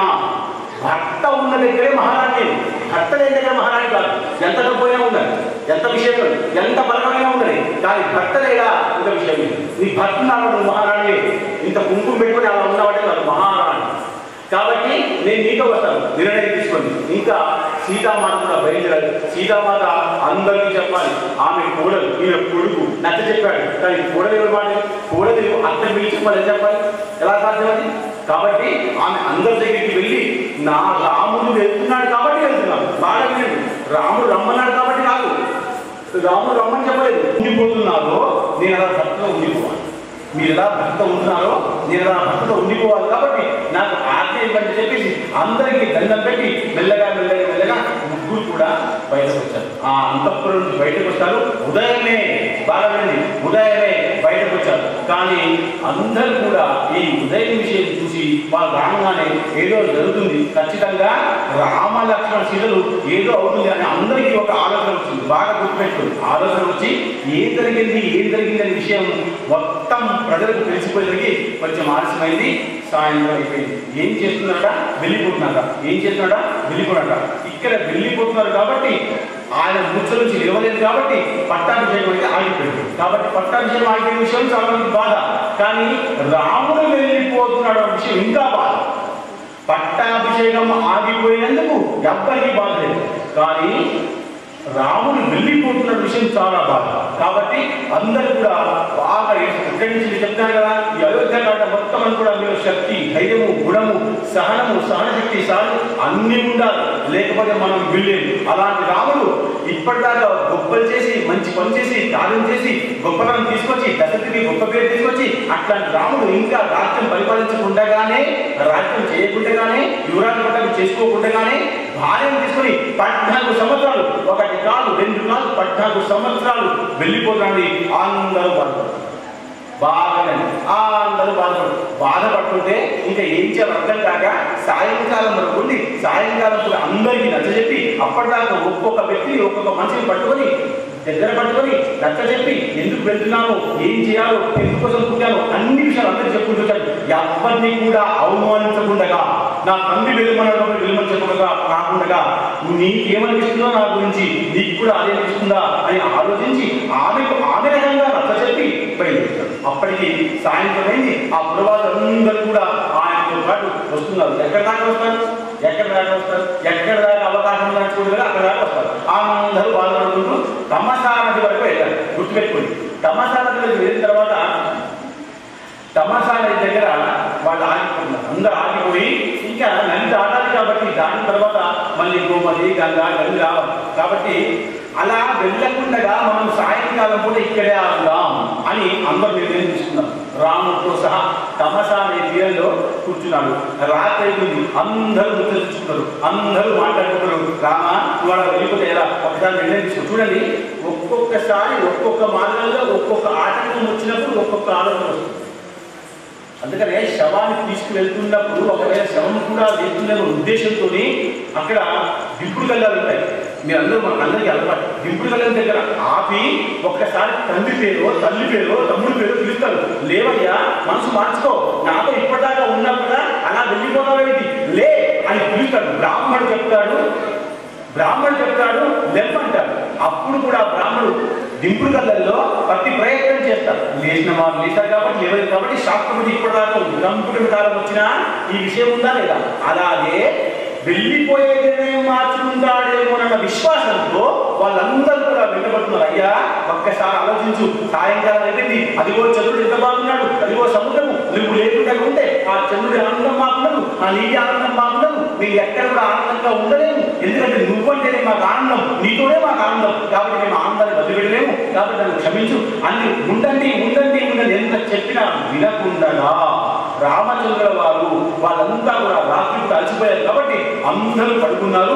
పడుకున్న తర్వాత ఈయనకి వెళ్ళిపోవాలి, తండ్రి మాట నిలబెట్టాలనే ఉద్దేశం ఉంది కాబట్టి ఈయన సీతామాత పట్టుకుని తీసుకొని అక్కడ ఆ తమసాన్ని తాగేసి గోదావరి తీరానికి వెళ్ళారు. చూడండి, వీళ్ళందరూ ఇక్కడే పడుకుని ఉన్నారు. వీళ్ళు లేవకంటే ముందే వెళ్ళిపోయి అక్కడ గంగా తీరంలో గుహుడు ఆ యొక్క రాజ్యాన్ని పరిపాలిస్తాడు. గుహుడు దగ్గరికి వస్తే ఆ గుహుడు ఈ రాముని పిలిచి ఇక్కడ ఉండు రామచంద్ర, నీకు నా సాయంకాలం వరకు ఆదిత్యం స్వీకరించి ఆదిత్యం అంతా ఇచ్చి ఆ రోజంతా అక్కడే ఉంచుకొని సేవ చేసుకొని ఆ తర్వాత నీ గంగానగర్ తీరం తర్వాత పంపిస్తానని చెప్పేసి మాట ఇచ్చాడు కాబట్టి ఆయన ఆగిపోయాడు. కాబట్టి మనం కూడా ఇక్కడ ఆగిపోదాం. సమయం ఆసనమైంది కాబట్టి సమయానికి అన్ని విషయాలు జరగాలి. కాబట్టి ఇక్కడ గుహుడి దగ్గర ఆదిత్యం స్వీకరిస్తున్నాడు. స్వీకరించి ఉదయం గంగానగరం దాటి వెళ్ళిపోవాలి. కాబట్టి ఈ విషయాన్ని మనం రేపటి నుంచి మళ్ళీ చెప్పుకునే ప్రయత్నం చేద్దాం. రాజా రామచంద్ర భగవానుని సర్వమంగళ మంగళ శ్రీ సర్వసత్యశరణి నారాయణి నమోస్తుతే. ఓం శాంతి శాంతి శాంతి స్వస్తి.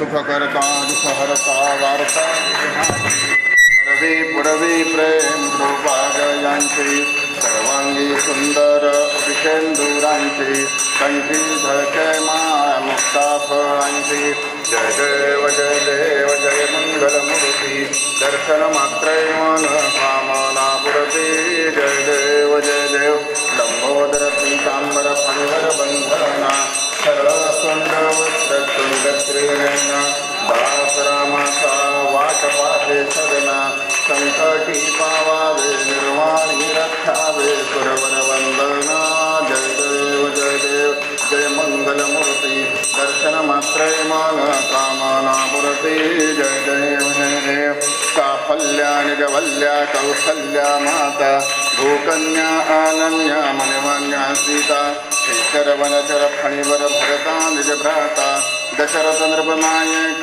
धन्य दौपीता जय देव जय रविकुलचरता आरती वाळू त्रिभुवन नायका जय देव आचार्य गुरुवर्य कार्य से फल रविकुल मंडन खंडन संसार सुरवर मुनिवर किन्नर ध्याती सकल कन्याटो निजदास भक्त प्रेमळ जय देव जय रविकुलचरका आरती वाळू त्रिभुवन नायका जय देव कर्पूर गौरम करुणावतारम संसारसारम भुजगेन्द्रहारम सदा वसंतम हृदयारविंदे भुवं भवानी सहितं नमामि।